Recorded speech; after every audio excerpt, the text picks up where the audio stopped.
here is the executive director of the Science Press Pack at AAAS, where she oversees efforts to boost the visibility of forthcoming studies from the 6 science family journals.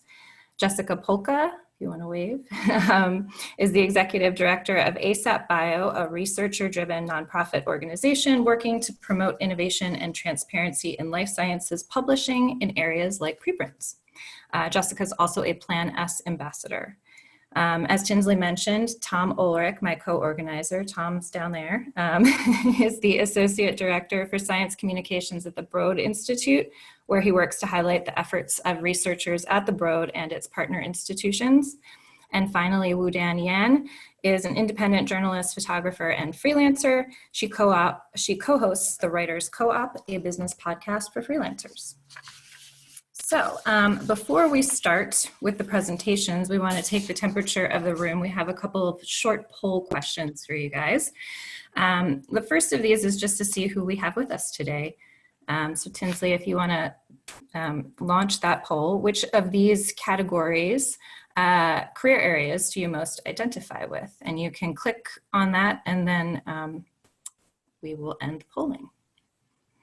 There's a second question right there too. Sorry, I didn't realize they were both in this window. The second question, just to get us started and take the temperature, is do you think preprints should be covered by the media at all?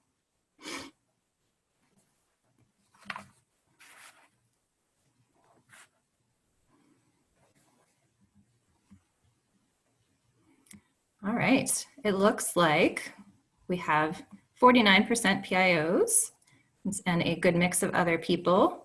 And we think 41% of people think we should cover preprints and only 10% say no. A lot of people are not sure. So hopefully we'll shed some light on that today. All right, thank you everyone. All right, so let's get started with the, should I clear this, Tinsley? Yeah, okay. So let's get started with the presentations. Jessica, why don't you take it away? Thank you so much, Lauren. Just as a little bit of an additional background, my first experience with preprints was during my postdoc. My background is in kind of cell biology, biochemistry, and most recently synthetic biology. And so my aim today is just to give a brief overview of what sort of the motivations for some researchers using preprints are and how that usage has changed during the current pandemic. Many researchers are posting preprints around the same time that they're submitting to a journal. Oftentimes it's the same manuscript that, facilitated by processes either at the journal or a preprint server like bioRxiv, is being submitted for peer review. But by making this manuscript available to the public, and especially the scientific community, ahead of journal publication, which, as we all know, can take many, many months, or sometimes in extreme cases, more than a year, the community is able to provide feedback and input and begin building on that work, thereby potentially accelerating the process of discovery overall. So preprint servers typically are performing screening checks. I'll describe a little bit more about the variety in the field overall, but they make this work available for anyone to see very quickly. Due to benefits to individual researchers in terms of demonstrating productivity, stimulating conversations in researcher communities, recognition by prominent funders, including the NIH here in the US, the usage of preprints has really grown dramatically over the last couple of years, with bioRxiv and medRxiv being really prominent, but many other servers, including, for example, here in Orange, Research Square, hosting a large number of manuscripts posted per month. Preprints are also playing a significant role in the COVID-19 pandemic. This is a dashboard created by the NIH, which demonstrates the fraction of research related to COVID that is published in peer-reviewed outlets versus preprints. So as you can see here, a significant fraction of this research, especially early in the pandemic, was being distributed as preprints. I collaborated with a group of researchers to look at the usage of preprints, and they're basically the views, downloads, and other metrics of interaction. I will share in the chat this slide deck so that you can feel free to either reuse it or click through the links. But we found a really significant, an order of magnitude increase in the interest in COVID-19 preprints compared to preprints not covering COVID-19. So, I think as Lauren already highlighted, this is a kind of unprecedented moment of preprints coming into the public eye and public attention focusing on preprints in a way that has been very rare. In this work, we also looked at how much preprints from COVID-19 have changed from their first version on a preprint server to final publication in a journal. What we found is that by looking at the abstract and analyzing, do the main conclusions change? Do the numbers or words strengthen or soften the conclusion? And are there significant figures or tables added or removed? The majority of both COVID-19 preprints and kind of comparison preprints that don't cover COVID-19 but were posted over the same time period don't have significant changes. However, we are really interested in the very small number so far in our limited sample. There's only about 105 in our existing sample that do have major changes listed in the abstract. And so I think that there's a certain degree of caution that, of course, is necessary in covering any scientific article, but I think that is especially true in the case of preprints, especially in light of the possibility that changes may occur during peer review. We're going to be expanding this analysis as there are more pairs of preprints and published papers on COVID-19. So this analysis covers only preprints from bioRxiv and medRxiv, but there's actually many preprint servers that are operating in the life sciences. We have cataloged the policies of 44 of them. Many of the preprint servers differ in their screening policies, their withdrawal policies, their removal policies. Actually, there's differences in how transparent preprint servers are as to whether an individual document is a preprint or not. I think one of the other important elements to consider here is that not all preprint servers approach commenting in the same way. So as many of you know, the archive has no commenting support, but bioRxiv does have a commenting section. And this is a feature that we looked at in this analysis. I feel that commenting and other forms of enabling peers to communicate and talk about research is one of the great strengths of preprints that allows the scientific community to establish lines of communication and potentially correct errors with a broad base of feedback in a way that is potentially very beneficial. But I think it's important to note, and this is from a survey of bioRxiv authors, that a large fraction of the commenting is not happening in the commenting section. It is occurring through Twitter or through private feedback. As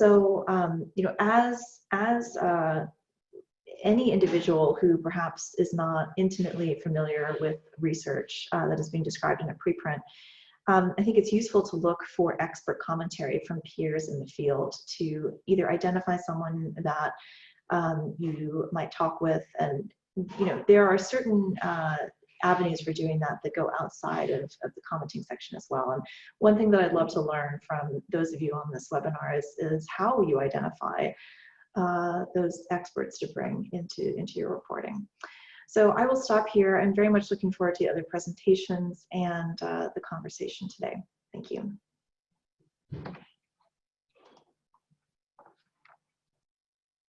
Great, thank you so much, Jessica. And now I will turn it over to Dan for the journalist's perspective on preprints.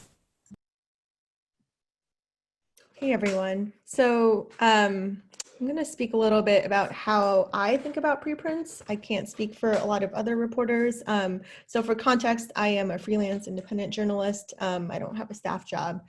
I think leading up to coronavirus, I have written a lot about single studies, but never has that single study been a preprint. Jessica just said we're kind of in this unprecedented time. And I can't think of anything else I've covered where there's such like an immediate need for information. And that's what I think makes this moment especially interesting to be a science journalist when a lot of this new research is published as a preprint. Since coronavirus started, I've written 2 stories that have discussed preprints. One you may have read in the New York Times about how preprints test science's need for speed limits, and a second about was for MIT Tech Review and looking at whether or not repurposing drugs that are already approved could help coronavirus. And in that Tech Review story, I mentioned a preprint, but it was in the context of other studies. In terms of assessing preprints, I think what I typically do is look at the track records of the authors as a relatively low bar. What previous research have they published and where? And then I start reading the paper. I read the abstract and then I jump to the methods and also the figures. And basically from their methods, I want to know, what is their sample size? And what information can you even conclude from it? If the sample size is 30, then you can just be like, okay, this is really preliminary, and then I will take it more as a grain of salt. I look at figures. I was in my PhD for cancer biology before I became a journalist, and the rule was always look at the figures. Do the figures support the claims that the authors are making?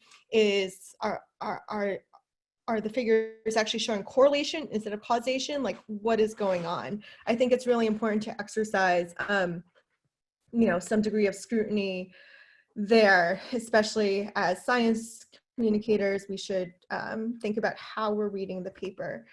And then there's, when it comes to reporting the story, I think, typically when I report on any single study, I interview at least 3 other outside sources that are experts in that field.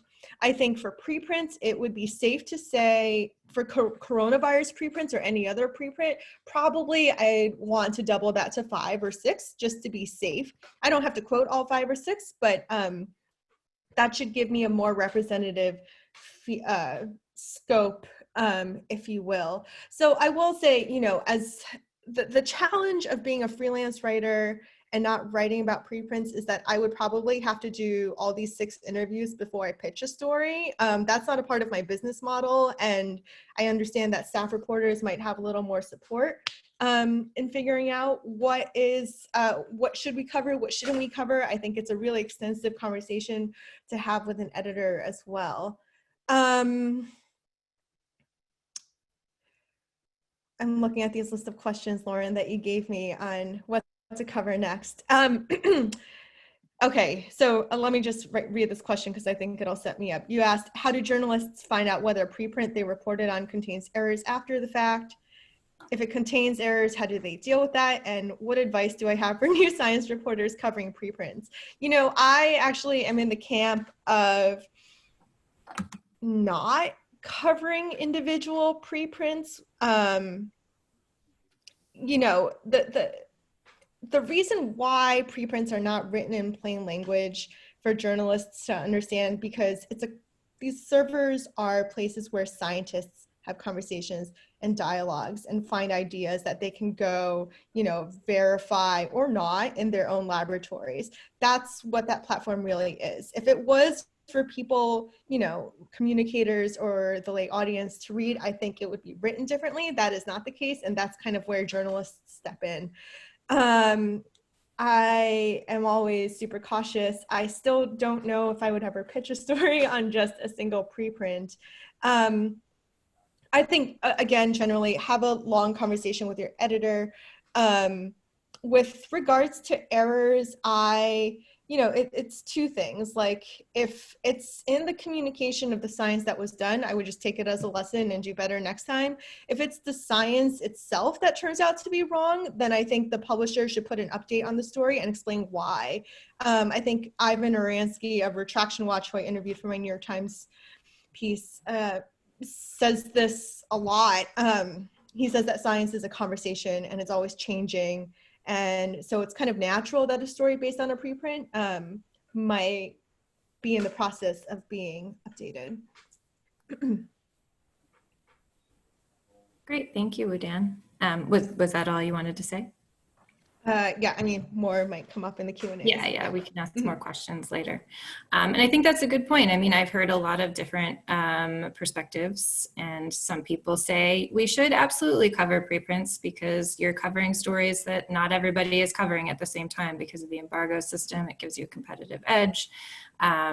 You know, when the embargo system didn't exist, we had to do these things without it, and you had to find your own science. So I think there's definitely two sides to this that maybe we'll get to talk about a little bit more in the Q&A. So thank you. And I'm going to turn it over now to Megan Phelan. Great, thanks, Lauren. Let me share my screen here and pull up my slides. All right, so let's see. Okay, here we go. Thanks everybody for waiting a minute. We'll get these going. Okay, so I'm really excited to be here. As Lauren mentioned, I was part of a panel that NASW had on preprints in 2018. And I think it's a great time to come back. At that time, I talked more about the intersection of press interest on preprints for authors about to publish with journals, and how we at Science help liaise and make sure that authors can do the communication that they need to do at the right time. And I will talk about that today, but again, really excited that we're convening now at an unprecedented time in terms of submissions to both preprints and journals as relates to coronavirus research. In our experience at the Science family, no other recent epidemic, SARS, Zika, Ebola, has resulted in the volume and pace of publications that we're seeing now. So I think we're learning a lot at Science, and I'm happy to share some of what we're learning. So what I'm going to talk about today is what Science is seeing in terms of the coronavirus submissions by authors, in terms of volume, and which among these has preprint counterparts. I'll talk about how my team, the Science Press Package team, is working to support contextualized communication around all of these papers, all of which we're doing, like so many other journals, on an immediate release schedule with no embargo. This is because we are committed, like so many other journals, to the Wellcome Trust Rapid Data Sharing Agreement. I'm going to talk about what authors are saying about the visibility at the preprint versus the journal stage, which I think is interesting and informative in this discussion, and how reporters are handling covering all this fast-moving content. Udan talked a little bit about that too. I will note that at Science, we've begun to gather a fair amount of data from authors and reporters working in this landscape, but not from PIOs. So I'm hoping I can hear more from you all today or after the talk among the PIOs in the audience. Just by way of background here, again, I work at AAAS. A huge part of our mission is ensuring more communication between scientists, but also between scientists and the public, and ensuring that that communication is accurate. So that's kind of the lens that I bring to this discussion. And when we're doing this work, we're thinking a lot about what's at stake. And I go back to a message we heard from our former CEO, who served in Congress for 15 years representing the state of New Jersey. He used to say that when he was in Congress, congressmen told him that they read news pieces on the new research more than the research itself. So this really reinforces the importance of what you all are doing in communicating, and I think we all agree it's even more important as relates to fast-moving health and research policy.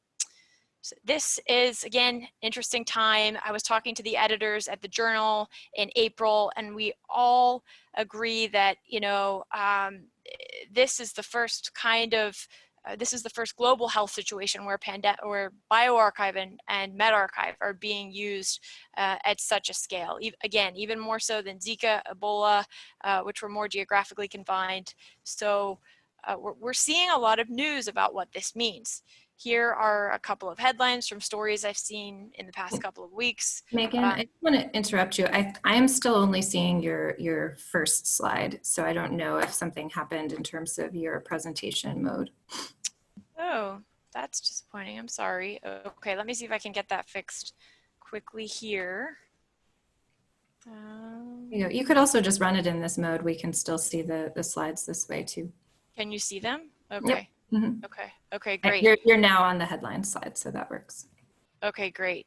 Yeah, so we've seen a lot of news lately about, what the crowded coronavirus preprint and journal submission landscape looks like. These articles are reinforcing some of the ideas and questions that Wudan brought up about what reporters need to be thinking about in coverage. And a particularly good one was out yesterday in the Open Notebook. This is by Roxanne Comsey, and I really recommend reading it if you haven't. All these stories beg the question that I think we're here to talk about today. What are the best practices here in thinking about covering preprints? And I don't think that we have answers per se at Science, but as the submissions come in, we are learning a lot from authors and reporters, and I do want to share that. So I'll start out with sharing some numbers about what we're seeing at the journals in terms of submissions, including as relates to preprint counterparts for the articles that are submitted to us. And since January, Science, one of 6 journals that we published, has received almost 800 submissions related to coronavirus, 28 of which we've accepted. So that's about a 4% accept rate. Now, about 42% of these papers also had preprints. You can see that the numbers are lower for the other journals in the family, which are much smaller apart from advances. But the accept rates are actually even less.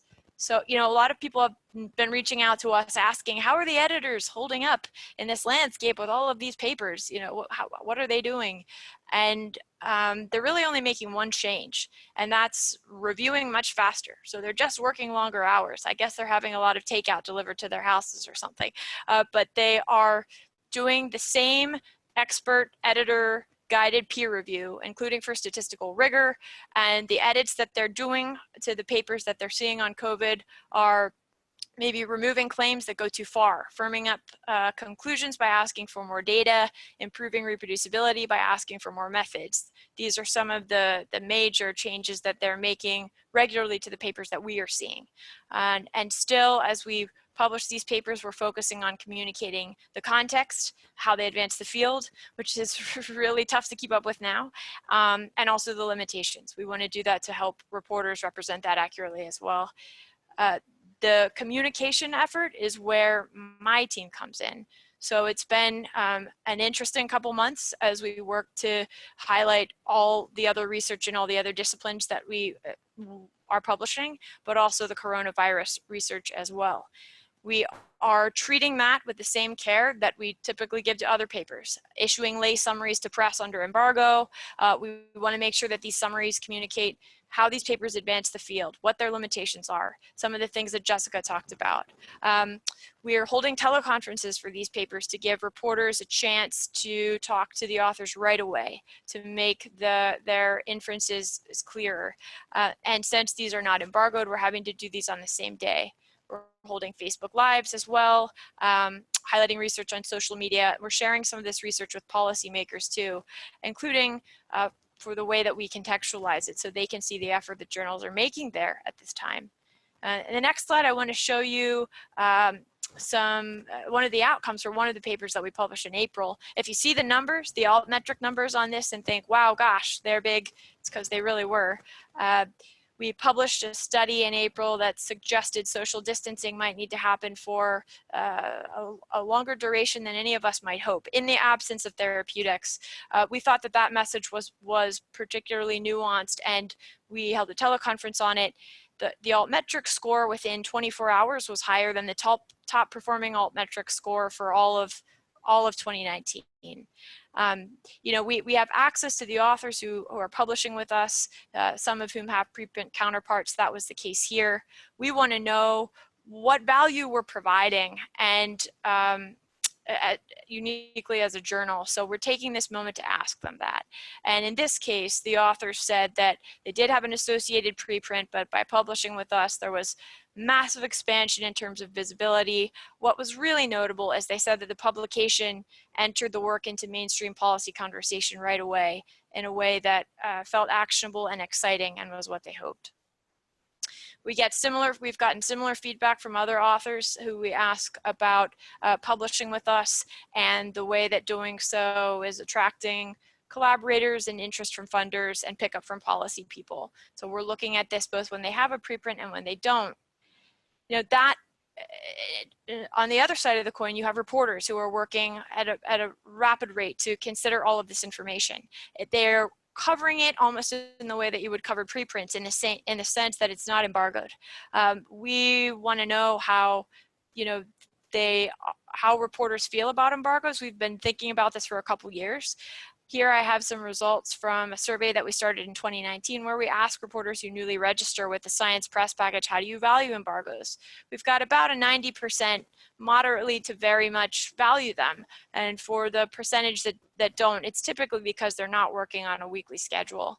But we've asked some of the reporters that we work with at STAT and New York Times and AP and BuzzFeed, what does this look like for you, having to cover this research without an embargo in place? And the consensus is that they're really doing the coverage without reaching as many sources and getting as much insight and context. And that's happening among some of the big names you can see here on the slide. I think Christia Schwanden, who's a writer for several outlets, including 538, had a great piece in Wired recently where she talked about, you know, the pressure that reporters are under to get a story first. She made a point in her piece that I thought was interesting for people considering preprint coverage. If a study is so weak that it warrants only critical coverage, if that were the case, and it could be for a journal paper too, it might be a good decision not to give it more attention with the news story. That was just one insight from a really good piece that she had in Wired that was then recapitulated in the Open Notebook. I think I would just want to end by talking about what I focused on in the 2018 panel. There was a question at the time about how we help authors who have preprint counterparts. They're about to publish with us, but they're contacted by the press before the period where we'd normally have them, you know, talking with journals.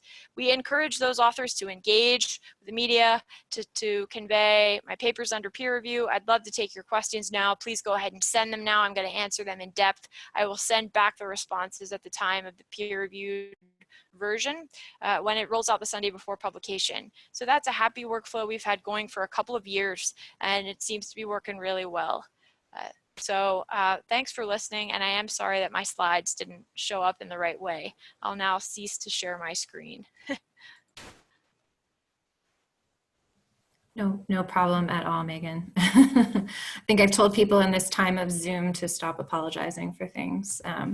Okay, thank you for that presentation. And let's move on to our last perspective, which is from my co-organizer, Tom. He'll talk about the PIO institutional perspective. Great, thanks very much, Lauren. While I'm getting my screen set up and shared, I just wanted to say thank you to Tinsley for approaching Lauren and I again to put this together, and to my co-panelists for enthusiastically saying yes when we reached out to them and said, hey, we're getting the panel back together. Would you like to join us? And it was wonderful to see everybody jump on.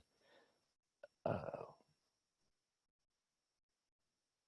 my present button again. Okay, here we go. So I will be brief. There really isn't all that much to say from my perspective. And I just want to point out that this is literally one PIO's perspective, just mine. I see a lot of my PIO colleagues are in the audience today, and I'm sure that they might have other thoughts and ideas, and I would love to hear them during the Q&A portion of the day. But just briefly, you know, from an institutional perspective, we do see preprints as being a very important tool for the rapid dissemination of findings within the scientific community. But from a communications angle, we still take a fairly conservative perspective. In general, we're reluctant to kind of give the institutional stamp of approval to work that hasn't been through the peer review process, you know, still recognizing that peer review isn't perfect, but it does give that sort of that vetting process that gives institutions more confidence to go ahead and communicate about a particular piece of research. So what does the Broad Institute do? Our old stance, and by old, I mean within the last couple of years or so, has been to only promote preprints internally within our community. We have a community of about 4,000 researchers, both on-site on our campus and spread out across our partner institutions. Each one of them receives an internal newsletter that we send out on a weekly basis. And it's within the last couple of years that we've started including this now in preprint list that goes into that newsletter every week, just to keep the community up to speed as to what is the newest research that's come out on generally bioRxiv, ChemArchive, and medRxiv. But still, our approach has been no external promotion whatsoever. But since COVID came on the scene, we've kind of cracked the door a little bit. We're still primarily promoting internally through our newsletter, but we've started doing a couple of additional things. One is, often our researchers will start tweeting about preprints as they make them available.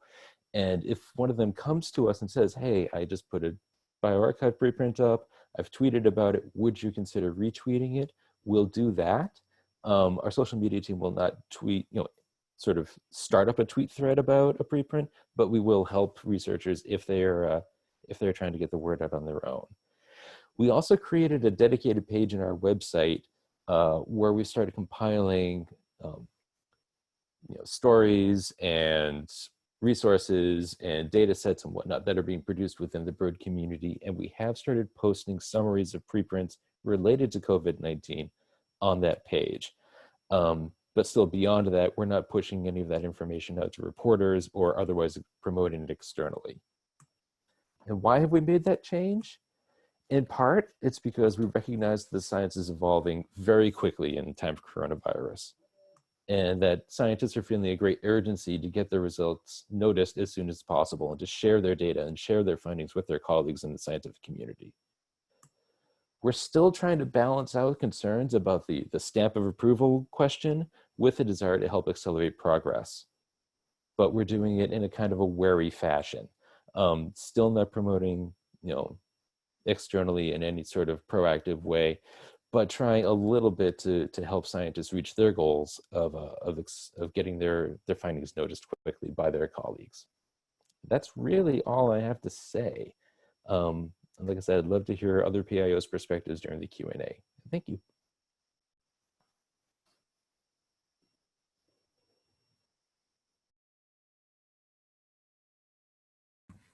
Great. All right. Thank you. So that concludes our perspectives from our panelists. And I'm going to kick off the Q&A and ask them a few questions. But as a reminder to everyone who's joined us, if you have questions, please type them into the chat panel. And I will incorporate as many of them as I can during the time that we have. As I said, it's short, so we'll try to keep this moving at a good clip.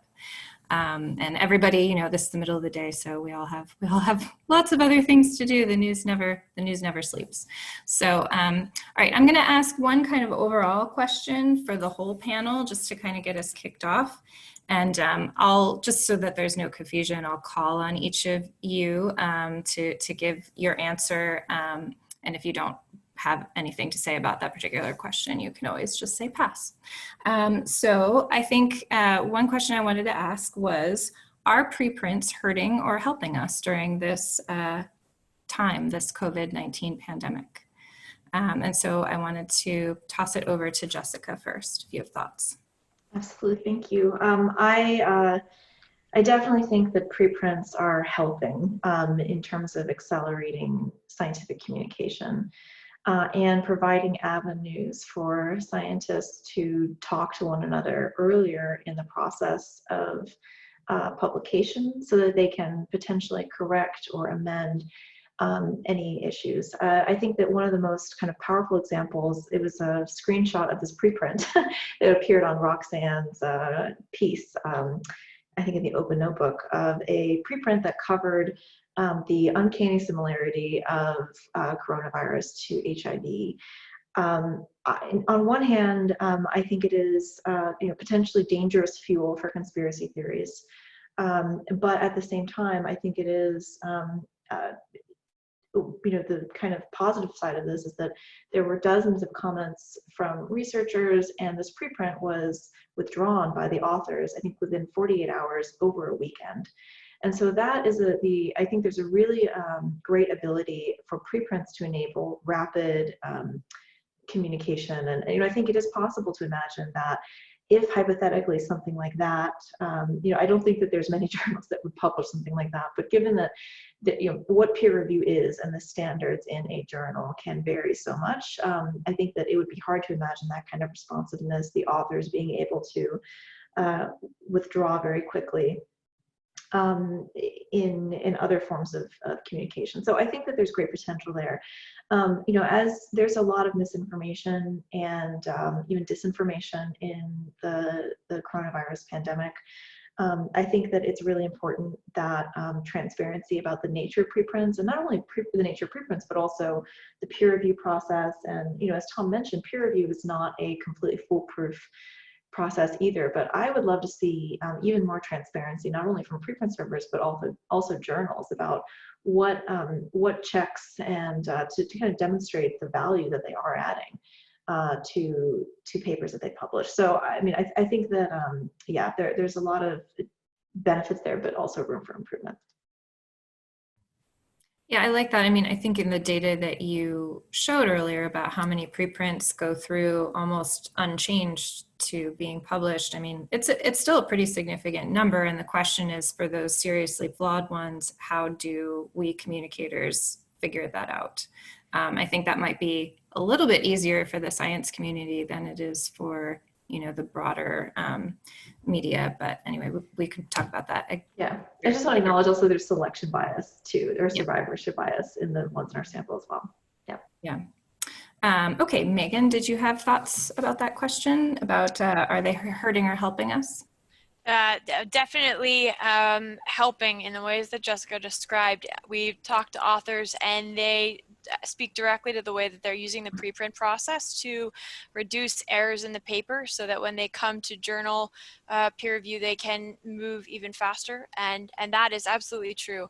I think the way that they might be hurting is more like adding a lot for reporters and communicators to think about. The preprints that come to mind, the one that Jessica mentioned, uncanny similarity, the seroprevalence preprint from Santa Clara County, which is still being evaluated for what it says about the infection mortality rate. And there was another one, I think from Los Alamos, a group there, about mutation rate of the virus. And all of these have received a lot of scrutiny, but meanwhile, the public has been part of that conversation. So how do we walk that back for the public? And that's a tough job for reporters. So I think of the work that reporters have in that, and it's an interesting challenge. And we always hope at AAAS that all of these things help the public understand more about the iterative process of science, because we can all better understand that. I talk to my family about that all the time. There's so much learning there to be done. So I think what preprints are exposing can absolutely help with that too. Great, thanks. That's a good segue over to Woo-Dan. Woo-Dan, I know you said that as a freelancer, you kind of stay away from preprints a little bit, but perhaps that's, you have to have a lot of conversations with an editor, and for freelancers, that's a little bit difficult because you don't necessarily have that phone line to just talk to an editor anytime you want to about the decisions that you're trying to make. So do you have any thoughts about this? Yeah, I mean, back to your original question of are they doing a service or not? I mean, the part where they don't do a service, I agree with how they are a service. The parts where they don't do a service is when reporters or editors who don't understand the caveats put on a misleading headline, and then that story just spreads insanely rapidly. I think I saw that to be very true with the LA Times mutant coronavirus story. I think, it's really fascinating. One thing I do as a reporter is I'll read those stories and be like, wow, that doesn't sound right in all these ways. And then I go on science Twitter and lo and behold, everyone there is tearing it up, tearing it apart. So I think, with,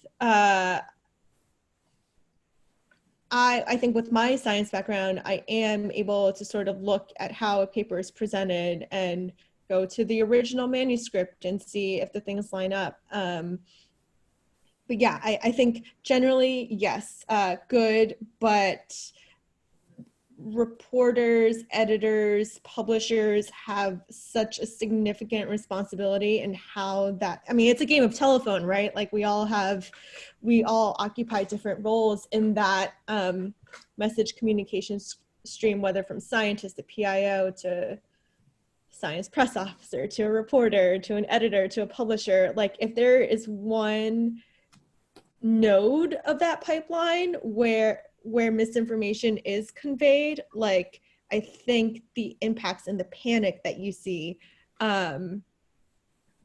it's everywhere. So that's the real danger, and I think that's something editors and publishers should really be careful about. Thank you. Yeah, I think just as I'll put my editor hat on for a second, but you mentioned, misleading headlines, and that I'll recall the open notebook story that we've all referred to a few times. I think it really is worth looking at that. But one of the things I liked about that as an editor was just talking about how you write about the preprints. Maybe you call it a manuscript instead of a paper or a publication. Maybe you say it was posted instead of published, and making sure that the headline indicates that it's preliminary results. And so that's things to think about for all of us here. But I thought those things really resonated with me in that article. So I think we can do our part in making sure that the broader public understands the preliminary part of these studies by doing some of those smaller things. Okay, and then last but not least, Tom, do you have an answer to a question about hurting or helping? First off, what Wudan said, I think she was absolutely right and spot on in every point that she raised. I think also that just the news cycle has accelerated to a point in the time of Corona. Everybody wants to get out there first with the story. And so it's just made on the journalist side, just made things that much harder to make sure that they have the time and opportunity to vet the information that's in front of them, make sure that it's accurate, and make sure that they're writing about it, approaching it, and putting it in a context where it's the most useful and most accurate. On the scientific side, I think that preprints are a great example. I think on balance, they're helping, because I think it's a great example of the self-correcting nature of science in action. The examples of preprints that are put up, and then you have the open commentary, and they're brought down within 48 hours if the science just doesn't pan out. I think in a regular sort of journal publication kind of pipeline, that process would take months, if not years, and here it's happening in hours to days. So I think on balance, preprints are a very good method for scientists who have important findings to get those findings out quickly, and also a very important method by which the scientific community can kind of self-correct and self-police as well. Great, thank you, Tom. So we'll stay with you. There's a question that's come in for the PIO perspective. When you get a call from a journalist wanting to connect with an expert who has a preprint out there, how do you advise the expert? And I'll just read the rest of this quickly. I don't mean stopping the interview or anything like that, but do you encourage your expert to explain what a preprint means, what the limitations are, and where they may be pursuing peer-reviewed publication? All that. I think we don't necessarily approach it any differently than we would for a peer-reviewed paper. We would just try to make sure that the appropriate caveats are presented to the reporter, both by us as we're helping to set up the interview, but also by the researcher as they're actually conducting the interview. Yeah, that's really about it. Okay. And I had a question for you too, so we'll just continue to grill you.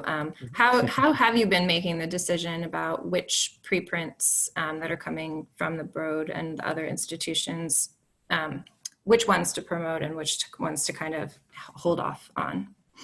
So if you're talking about the coronavirus research page that I was mentioning earlier, so we primarily looking for preprints where there's a Broad affiliated first or last author. That's kind of our first sort of our first criteria point. And then from there, we look at the science and say, how baked is it? And by and large, it's pretty well baked so far by the time it gets to gets onto our desks. I'm racking my brain to think of an example of something that we didn't end up sharing. And I think it was something where either the person was no longer a Broad affiliate, or the relationship with the institution was just a little murkier than we thought we should be trying to claim credit for. And that's the other thing. We're not trying to put out research that really is taking place primarily at one of our partner institutions where, if it's a person who, say, has their primary affiliation at one of our partner hospitals and they're kind of involved with the Broad, but not really, we don't want to be seen as taking claim, for any kind of credit for that research. That wouldn't be appropriate for us. So that's kind of where we make our decisions. And then on the Twitter side, like I said, if one of our scientists approaches us and asks us to retweet something that they've put out about a preprint, we'll go ahead and do that. But we're not going to initiate a tweet thread about it. Okay. Thank you. So a question for Megan. So when we had this session 2 years ago, and you kind of addressed this a bit in your presentation about just that there was a misperception from scientists that they couldn't speak to journalists at all during the time of their paper being under preprint for fear of not getting the paper then accepted. And I know you kind of gave them, you now have that sort of boilerplate that you give them for how they should deal with that situation. Well, my question is, what happens if they don't do that? And then secondly, has anything changed in the past couple of years, or even now in this time? Have you seen journals communicate differently about how you can talk about preprints?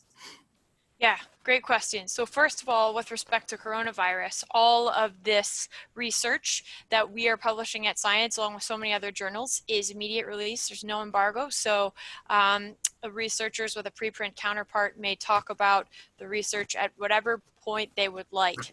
And that makes things really easy and open there. But it's also, we've got a pretty good workflow going for other cases where the embargo is intact. And I'm glad you asked about it. This is something I've been really concerned about, that like it might not work out. That we've been perceived as potentially, muzzling authors, but really for the past 3 years, we've had this workflow going where we do just what I mentioned in that last slide. An author calls up and says, Wu Dan saw my preprint. She wants to cover it now, but I'm not publishing for 2 weeks. We just say, great. And I hope that you would like this idea, Wu Dan, but, tell her to send you 47 questions right now. You'll go ahead and answer them in depth and send them back at the point of the preprint paper, or the peer review paper rollout. So we haven't changed much because it's been working. And I can't think of a case in the last 3 years where an author's pushed back on that. Now, we have had a case where authors have had coverage on a preprint before they'd even gotten to us, and then they come to us and say, we'd like you to put the embargo on this, even when there's significant news coverage of the paper. So there we have to say, no, sorry, we can't justify that. We'll have to make this immediate release. And that's our course of action. It's just that coverage doesn't affect accept. It just affects whether or not we can embargo the paper when we roll it out. And immediate release is what we do. And I think a lot of other journals are doing the same thing. So. I think that's helpful for editors and reporters to know what that is like behind the scenes. And again, I'll put my editor's hat on from my perspective. This came up a few years ago when Chem Archive first launched. I work for Chemistry Magazine, and there was one of the very first papers that went up on there and was getting a lot of attention on social media and like tons of downloads. And we decided, oh my gosh, we have to cover this. It's the first one of these papers on this new server. We have to cover it. But the authors wouldn't speak to us. And we ended up deciding to cover it. We got a whole bunch of outside comments, and we just got the authors to agree to fact check the story with us before we put it out.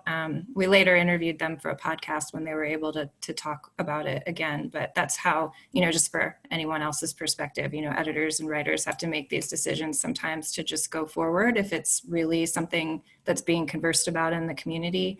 And so that's just another perspective. So Megan, I have one more question for you. There's a question in the chat. If is there any idea if Eureka Alert is considering allowing PIOs to submit releases on preprints, or perhaps creating a separate area for them? And I don't know if you would have any idea about that. Yeah, definitely. I've been talking to Brian Lynn a little bit about this. Eureka Alert just set up a COVID-19 portal in the last month, for those who weren't aware. So, and every other day or so, I try to check it out. There's a lot there, but they're not yet accepting anything that's based solely on a preprint. As before, they will accept results based on meeting presentations or some other kinds of research that aren't destined for a journal, but not yet preprints at this time. And Brian Lynn could talk more about that if anyone wanted to follow up with him at Eureka Alert. Great, thank you. Jessica, I have a question for you. So you talked a little bit too about some of the screening things that are going on at preprint servers, and I know that a lot of them during this time have explicitly put up a banner on the server saying these are preliminary findings, they're not, you know, fact, that kind of thing. Are there other, you know, those are good changes. Are there other changes that you would like to see to ensure that preprints are as useful as possible? Yeah, I think that this is something that we've been talking about with a community of preprint server leaders as part of a follow-up to a meeting that we co-organized in January. But I think there needs to be stronger metadata, especially around the changes that a preprint has undergone from version to version. Right now, bioRxiv is allowing authors to put in kind of comments about how the version has changed. But I think something that would be really, really useful for people who first encounter preprints as a preprint and then find it at a journal would be just to have an opportunity for authors to provide a summary of what has changed, what have they added, what have they modified. This would, I think, help to enable people to catch up with the benefits that peer review is providing in a way that is a bit more efficient. And I think that that would be something that could really be very helpful. Again, transparency about screening and transparency about peer review processes, I think, are something that would also really help general readers to understand what exactly is going on during peer review. I think that peer review practices vary widely between fields in scholarship, and that is something that even as a researcher, it's not always clear to me how other fields like computer science have different practices. And the question is really, how can we make it clear to anyone coming to a piece of work on the internet what checks and what has gone into whatever type of endorsement that a journal is making. And I think that is something that could really help people understand what they're reading and looking at. Great, thank you. Tinsley, do we have time for one more question to wrap things up? I know we have okay, great. So I know everybody, we are all under pressure right now, so I'll keep this short, but this is a question again for the whole panel. I think when we did sort of a practice run, we talked about this a little bit. I think there's the perception that we as science communicators already understand all the limitations of science papers, and that we aren't necessarily the community that's going to be reporting on them incorrectly and hyping things that shouldn't be hyped, and that maybe we're preaching to the choir a little bit. So my question to each of you is, if you have thoughts about, if that's true, how we could work with, how we could disseminate information to the rest of the journalism community that's struggling to cover all the science that's coming out at them right now, and make sure that they're understanding the nuances of preprints and reporting on them responsibly. So again, I'll just go from one of you to the other. Megan, do you have thoughts about that? Yeah, so how we can best help the journalism community. I mean, we have gotten kind of personal with this. We are reaching out to reporters to understand what their beats are. If they're more interested in the antibody or vaccine therapies or the antivirals or in the modeling, and understanding what kinds of lockdown and other measures were most effective. So we can then feed them the things that they're interested in. We are lucky enough to be a shop that's resourced to do that. I think otherwise we want to support the really thoughtful behavior. And some of that is reporters doing these excellent tweet threads that break down what the research is saying, especially because we know that people's appetite might just be the tweet. They might not be reading the whole story. So reporters who are taking time to contextualize science in a social media thread seems like a pretty good move right now. And that's something that we look to retweet and recognize from our accounts. So. Great, thank you. Tom, do you have any thoughts about that? The one thing that comes to mind is maybe events like this, but geared towards people who are not part of this community of science and healthcare communicators. If there were ways to sort of have evangelists who speak to journalists from other fields of journalism, to general assignment reporters, and the people who are largely being tasked with reporting on these things, but as you say, are not so familiar with the concept or familiar with the nuances of reporting on a preprint and what a preprint is. I think having outreach through venues like this, events like this, webinars, etc., could possibly be helpful, but you have to balance that out with how much bandwidth do people have at a time like this. Very true. Woo-Dan, any final thoughts on that? Yeah, I think, you know, like Twitter and bioRxiv being a platform for other researchers to have conversations, Twitter is also a place where a lot of reporters have conversations about news stories that come out. So I find that fascinating. I think one thing that could be helpful is going to a broader journalism network, like the Society of Professional Journalists, and basically replicating this panel there. I think that audience is different from who we are here. I see a lot of benefit in that. And yeah, hopefully that will enable more conversation within newsrooms too. Mm-hmm. Great, thank you so much. Jessica, final thoughts?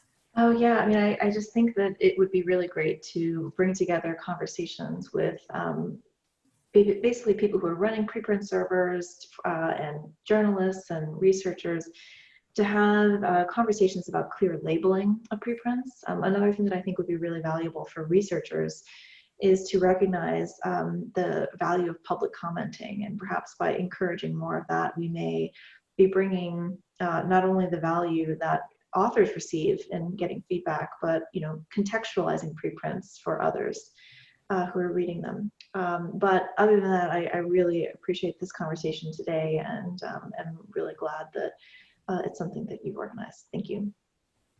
Thank you so much. All right, that concludes my questions. I'll pass it back over to Tinley to take us out.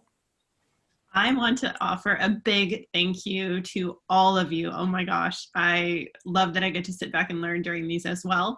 And I just want to point out that one of the things that makes our organization is amazing is that the last question involved a lot of people having great ideas about how we can take this further and how we can do this again for a bigger audience. Thank you guys so much for being here today. Thank you to our attendees. Everyone, please stay safe and well, and hopefully we will see you again soon at another virtual event. I'll be emailing you a short survey, and we'll be asking you some questions about your thoughts on preprints and how you report on preprints. So if you've got 5 minutes sometime in the next few days, please fill it out. And thank you. Thanks, guys. Thank you. Best wishes. Thanks, Everyone stay well. everyone. Right.